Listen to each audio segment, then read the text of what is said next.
27 রোজার রাতে সন্তান ফোন দিয়া বলে, বাবা আমি আগামীকাল রওনা দিলে রাত 2টা-3টায় গিয়া ঢাকায় নামবো, আমি সাহারি তোমাদের সঙ্গেই খাবো। মা বসে আছে, মায়ের সন্তানের বাবাও বসে আছে, সন্তান আসবে।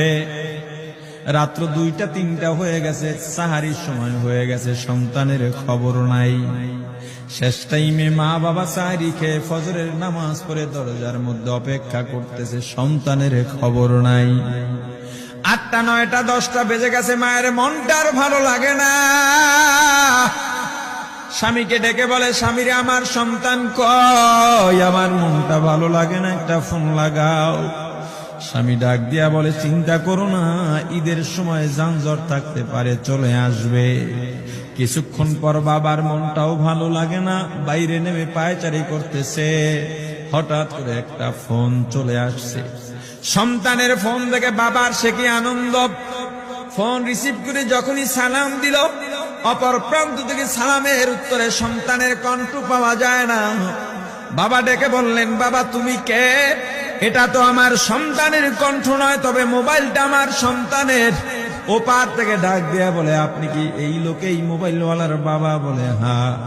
আপনি এখনো বাড়িতে কি করেন? আপনার যেই সন্তান ঢাকা থেকে গাড়ি নিয়া 2500-এর দিকে রওনা দিয়েছিল, ওই গাড়িটা 2500 পৌঁছতে পারে নাই। পথিমধ্যে সংঘর্ষে রাস্তার মধ্যেই অনেকগুলো মানুষ মারা গেছে, অনেক যুবকও তার মধ্যে আছে। রাস্তার পাশে সাদা কাপড় দিয়া ঢাকা।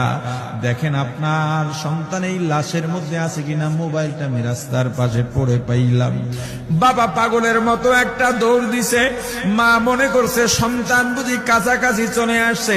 অন্যান্য সন্তানদের ডাক দেয়া বলে, তোরা কে, কোথায়, এদিকে আয়, তোদের ভাই বুঝি কাছাকাছি আসছে। আমার কলিজার টুকরা সন্তান, তোর বাবা যে আগায় আনতে গেছে, তাড়াতাড়ি নতুন চাদর বিছা, বালিশের কভার গুলো খুলে নতুন কভার লাগা, পানি গরম বসা, আমার সন্তান এসে গোসল করবে।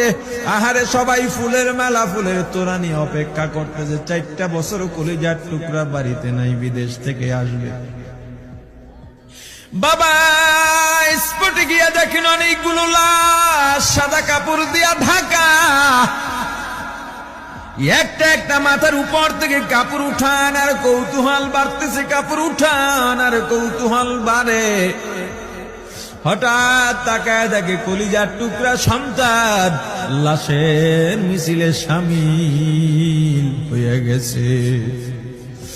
বাবা সন্তানকে ধরে কাঁদেন আর বলেন, বাবা এত আদর আপ্যায়ন